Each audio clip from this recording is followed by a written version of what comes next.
इससे मिलने के लिए देवता गण आते हैं, लेकिन फिर वही बात कहता, न त्वेव अर्हा यथा अहम्, लेकिन मेरे जैसा अर्हत नहीं है। कुछ भी है लेकिन मेरे जैसा अर्हत नहीं है। फिर दूसरे दिन हुआ तो दूसरे दिन देवराज शक्र स्वयं आए, फिर अगले दिन सहमपति ब्रह्मा आए, फिर वही बात पूछता है कि कल भी देखा कि प्रकाश से भरा, आज उससे दुगना प्रकाश से भरा। जब शक्र आए, कौन आया? बोले देवराज शक्र आए। फिर कहता, अरे श्रवण गौतम तो महारिद्धिशाली, इससे देवराज शक्र स्वयं मिलने के लिए आते, लेकिन न त्वेव अर्हा यथा अहम्, कुछ भी हो मेरे जैसा अर्हत नहीं। फिर तीसरी बार जब सहमपति ब्रह्मा आए तो वनखंड 10 गुना प्रकाश से भर गया, और भी तेज प्रकाश से भर गया। फिर वही बात पूछता, कहता है कि न त्वेव अर्हा यथा अहम्, लेकिन मेरे जैसा अर्हत नहीं। फिर भगवान भोजन के लिए चले जाते, उस समय अचानक से बाढ़ आ गई, पूरा उर्वेला डूब गया। बाढ़ आई और पूरा उर्वेला डूब गया। उर्वेल कश्यप नौका में बैठ करके जहां ऊंची भूमि थी वहां भाग लिया, और फिर उसे बाद में विचार आया कि अरे श्रवण गौतम बेचारा डूब गया होगा पानी में। आदमी जब कहीं संकट में होता है ना, मरने वाला होता है, डूब रहा होता है, जल रहा होता है, तो पहले किसको बचाता है?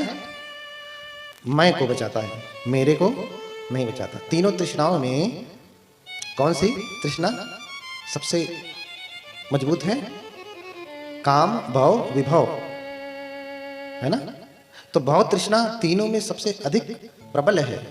काम तृष्णा भी उसके आगे कुछ भी नहीं है। भव का अर्थ है बने रहना, तो बने रहने में क्या बना रहे? मैं बना रहूं, मेरा बना रहे, मैं सुखी रहूं, मेरे सुखी रहे। यही तो बार बार आता है ना कि भगवान मैं सुखी रहूं, मेरा बेटा सुखी रहे, ये हो जाए, मेरा ये काम हो जाए, हाँ मेरे बेटे का ये हो जाए, ये हो जाए, सब मेरा ही मेरा है ना। लेकिन जब संकट आता है तो मेरे को आदमी बाद में देखता है, पहले मैं को देखता, पहले मैं निकल जाऊं। उर्वेल कश्यप पहले बाहर निकल गया, फिर सोचता है अरे श्रवण गौतम तो बेचारा डूब गया होगा। फिर वापस नौका लेकर के आता है, चलता हूं देखता हूं कहीं डूबा होगा, हाँ तो उसकी डेड बॉडी को उठा करके ले आऊंगा। इधर जब बाढ़ आ गई, भगवान साधना कर रहे थे, जब बाढ़ आई पूरा सब डूब गया, तो भगवान सोचते हैं, क्योंकि रात का समय था, रात के समय में कभी कभी होता था, नदी के किनारे वाले जानते होंगे कि कभी कभी जब नदी का जल बढ़ता है, लोग सोए हैं तब तक सब डूब जाता है। इसलिए भगवान ने कहा कि सुतंगामं महोघो मच्चुम्मादाय गच्छति। जैसे गांव के लोग सोए हैं, बाढ़ डुबा ले जाती है, ऐसे ही मृत्यु, जब आदमी सोया रहता है, बेहोश है, अपनी कामनाओं में बेहोश है ना, सोया है, और मृत्यु आकर के उसे लेके चली जाती है। और इधर भगवान देखते हैं कि पूरा गांव डूब गया, पूरा नगर डूब गया उर्वेला। तो सोचते हैं कि क्यों ना मैं, अब रात्रि का जो है तीसरा पहर शुरू हो रहा है, भगवान सोचते हैं क्यों ना मैं धूल वाली भूमि पे संक्रमण करूं, धूल वाली भूमि पे संक्रमण करूं। फिर भगवान अपने दोनों हाथों को ऐसे ही करते हैं। कैसे करते हैं? अपने दोनों हाथों को ऐसे ही करते हैं तो दोनों तरफ से पानी ऐसे ही हट जाता है। हाँ, दक्षिणेन वाम तो वामेन दक्षिण तो पजमोरेति। दोनों को एक दूसरे से ऐसे करते हैं तो जल क्या होता है? बीच में से ही ऐसे हट जाता। इधर भी जल है, इधर भी जल है, बिना किसी दीवार के, और बीच में सूखी भूमि, उसमें भगवान संक्रमण कर रहे हैं। अंतिम पहर में भगवान संक्रमण करते हैं, भगवान की चर्या है ये। अंतिम पहर में भगवान संक्रमण करते हैं, भगवान संक्रमण कर रहे हैं। उर्वेल कश्यप आता है नौका लेकर के, ढूंढ रहा है, सब कुछ तो डूब गया। फिर ढूंढ रहा है, ढूंढते ढूंढते उसने देखा, अरे इधर बीच में गड्ढा है, इसमें पानी भी नहीं है। फिर नीचे नौका से झांक करके देखता, अरे श्रवण गौतम तो जल के बीच में जल को हटा करके धूल वाली भूमि पे संक्रमण कर रहे हैं, ये तो महारिद्धिशाली है। अपना हाथ ऐसे माथे पे लगाता, अरे इतना रिद्धिशाली, मत्थकम पर अपने हाथ को ऐसे माथे पे लगाता है। फिर वहीं से निवेदन करता, श्रवण गौतम भोजन तैयार है, आओ भोजन कर लो। भगवान कहते कि तुम चलो ब्राह्मण में आता हूं। कहता ठीक है श्रवण गौतम। इधर ये नौका लेके जैसे जाता, भगवान उससे पहले ही सूखी भूमि पे जाके उसका इंतजार कर रहे थे। अब ये और आश्चर्यचकित हो गए, अभी तो यहाँ देख के आया और मुझसे पहले ही आकर के यहाँ बैठ गए। फिर बहुत आश्चर्यचकित होता, लेकिन फिर वही बात कहता, न त्वेव अर्हा यथा अहम्, इद्धिमन्तो खो समनो गौतमो न त्रेव अर्हा यथा अहम। रिद्धिमान तो है ये श्रवण गौतम, लेकिन मेरे जैसा अर्हत नहीं है, मेरे जैसा अर्हत नहीं है। उस समय जम्बू फल, जिसकी वजह से, जम्बू फल समझ रहे हैं ना, जम्बू द्वीप, जिसकी वजह से भारत को कहा जाता है। उर्वेल कश्यप अभी भोजन के लिए निमंत्रण देने गया। अगले दिन भगवान कहते तुम चलो मैं आता हूँ। फिर भगवान जाते हैं जम्बू फल दक्षिण में जाते, जिसकी वजह से देश जम्बू द्वीप कहलाता है।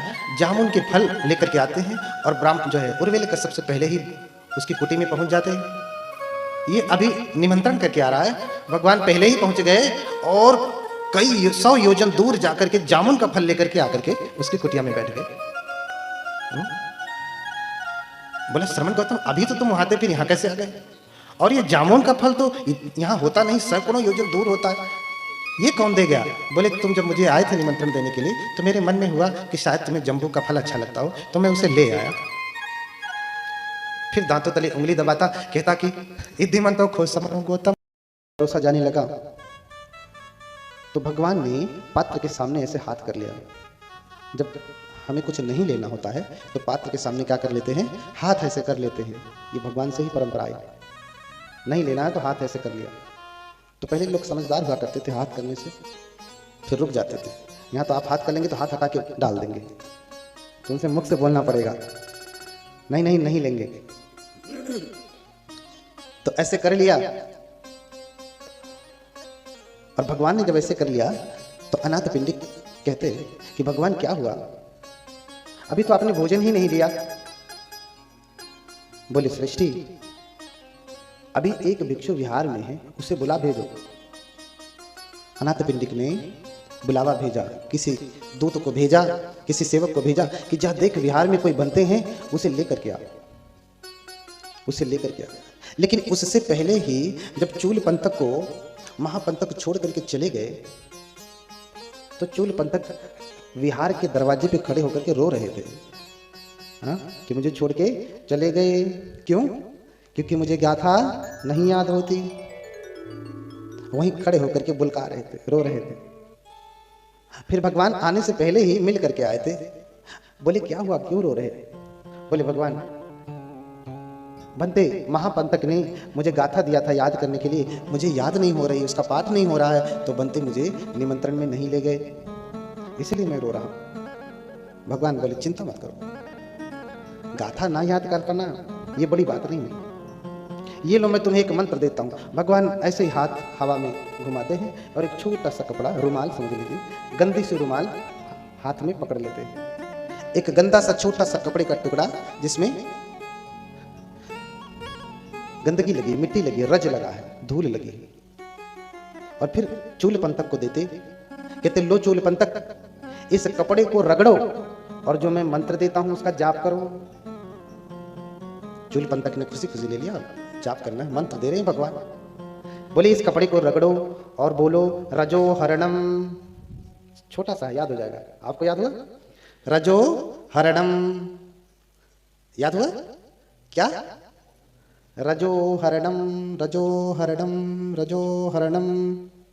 अच्छा भगवान ये तो बड़ा आसान है।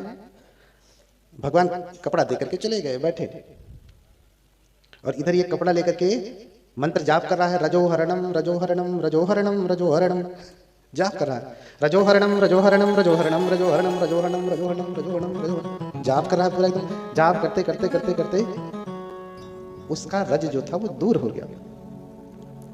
रज क्या हुआ? दूर हो गया, धूल दूर हो गई। कपड़े को रगड़ते रगड़ते धूल लगी थी, झड़ गई, कपड़ा साफ हो गया। हाँ, तो उसके समझ में आया कि रज कहाँ है? कपड़े में नहीं, रज कहाँ है? हमारे गंदगी कहाँ है? हमारे भीतर है। अगर मैं इसे रगड़ूंगा तो ये गंदगी दूर हो जाएगी। रागो रजो नच वेणु उच्चति राग सेव अधिवचनम रजोती। अब मैं समझा भगवान ने मुझे ये मंत्र क्यों दिया। रजोहरणम बोलिए, मेरे साथ बोलिए। अब मैं समझा ये मंत्र भगवान ने मुझे क्यों दिया। फिर से खुश होकर के जप करने लगता। क्या हाथ जोड़िए आप, क्या क्या जप करने लगता? रजोहरणम। हाँ जपिए, रजोहरणम रजोहरणम रजोहरणम रजोहरणम। हाँ, धूल दूर हो जाए। रजोहरणम, रज माने धूल, हरणम माने दूर हो जाए, हरित हो जाए। धूल दूर हो जाए, धूल दूर हो जाए, धूल दूर हो जाए। रजोहरणम रजोहरणम, बड़ा आसान मिल गया। अब मैं समझा भगवान ने मुझे रजोहरणम क्यों कहा। रागो रजो नचरेणु विच्युति, राग से अधिवचनम रजोति। अब मैं समझ पाया भगवान ने मुझे ये मंत्र क्यों दिया। असली गंदगी ये धूल नहीं है, हाँ, असली गंदगी तो हमारे भीतर फंसा हुआ राग है। राग सेव अधिवचनम रजोति, राग का पर्यायवाची क्या है, रज। इसलिए भगवान ने मुझे मंत्र दिया। ऐसे जपते जपते जपते जपते जपते वहीं बैठे बैठे चूल पंथक अरहत हो गए। बोलिए भगवान बुद्ध की। भगवान ने पात्र ऐसे किया, अनाथ पिंडिक बोले भगवान क्या हुआ, आपने तो अभी भोजन भी नहीं ग्रहण किया। बोले श्रेष्ठी, विहार में एक भिक्षु बच्चे हैं, उन्हें निमंत्रण बुला दे दो। श्रेष्ठी निमंत्रण भेजता अपने एक सेवक से। सेवक जाके देखता, क्या देखता, क्या देखता कि उस बुद्ध विहार में 1000 बनते लोग बैठे हुए हैं। सहस्र भिक्षु संघोति निवसम्। क्या देखता कि 1000 भिक्षु संघ बैठा हुआ है पूरा एक साथ। ये कैसे हुआ। स्वयं जब वो अरहत हुए तो उन्हें सब प्रकार का रिद्धि बल प्राप्त हुआ, और फिर विक्रमण इद्धि जो होती है, एक से अनेक करने की जो इद्धि होती है, उस रिद्धि के द्वारा उन्होंने अपने शरीर को 1000 भंते लोगों में विभाजित कर दिया अपने जैसा। ये भी प्रियदर्शी, वो भी प्रियदर्शी, वो भी प्रियदर्शी, हाँ? ये भी चूल पंथक, वो भी चूल पंथक, वो भी चूल पंथक, 1000 चूल पंथक बैठे हुए हैं। अब वहां करके देखता, अरे इसमें से किसको बुलाना है। भागा भागा वापस जाता, कहता भगवान वहां तो 1000 चूल पंथक है, किसको बुलाना है। भगवान कहते जा, जिसे पहले देखना उसी के चीवर का कोना पकड़ करके खींचना, कहना कि चलो तुझे भगवान बुला रहे हैं। हाँ, 10 बलों में दिठो आगतोसी आलम्बनम पिलदो। चलो तुम्हें भगवान 10 बल तुम्हें बुला रहे हैं। और भागा भागा गया।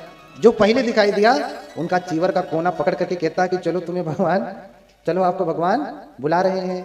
जैसे ही चीवर पकड़ करके कहा कि चलो भगवान बुला रहे हैं, सहस्र मिल करके एक बनते हो गए। सहस्र बनते मिल करके क्या हो गए, एक हो गए। और फिर चूल पंथक पहुंचते हैं सभा में। ऐसे ऐसे हैं भगवान के श्रावक, एक से अनेक होने की विद्याएं जानते हैं, अनेक से फिर एक होने की विद्याएं जानते हैं। और फिर कहता कि चलो भगवान बुला रहे हैं, कहते तुम चलो मैं आता हूं। और ये अभी रास्ते में भी पहुंचा, पहले ही आकर के प्रज्ञप्त आसन जो उनके लिए खाली आसन था वो आकर के बैठ गए। सभी लोग आश्चर्यचकित हो जाते, अरे अभी तो भगवान ने निमंत्रण भेजा, अभी 1000 बनते थे, अभी जो सेवक बुलाने के लिए गया था वो आया ही नहीं, बनते पहले ही आके बैठ गए। धन्य है भगवान, धन्य है भगवान का श्रावक संघ। ऐसा कहते हुए अनाथ पिंडिक 3 बार भगवान को प्रणाम करता और फिर 7 दिन के लिए निमंत्रण देता। भगवान ऐसे ही 7 दिन भिक्षु संघ सहित मेरे घर पे भोजन करें। बोलिए भगवान बुद्ध की। ऐसो ही भगवतो महानुभावता। ऐसी भगवान बुद्ध की महिमा है कि उनके श्रावक भी इतने तेजस्वी हैं। एक बार देव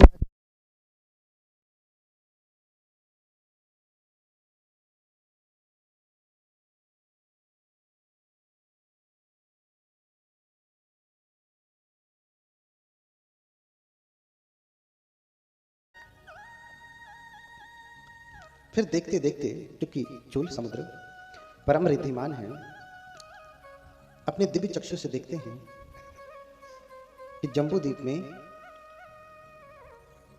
में पटना, देखते हैं कि यहां पर चारिका हो सकती है, यहां भारत में पटना में चारिका हो सकती है। तो कैसे चले। बनते चूल समुद्र ने 700 भिक्षुओं को एक साथ लिया, और श्रीलंका जाने के लिए समुद्र पार करना पड़ता है ना, समुद्र पार करके तभी हम आते हैं।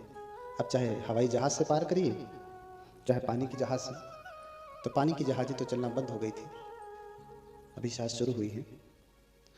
तो हवाई जहाज से ही उड़ करके लोग आते हैं, समुद्र को पार करके आते हैं। अब पटना आना था, चारिका का समय हो गया। अगर नौका से भी आते तो भी चारिका के समय में नहीं पहुंच पाते, 2-4 दिन 10 दिन महीने भर लग जाते नौका के हिसाब से।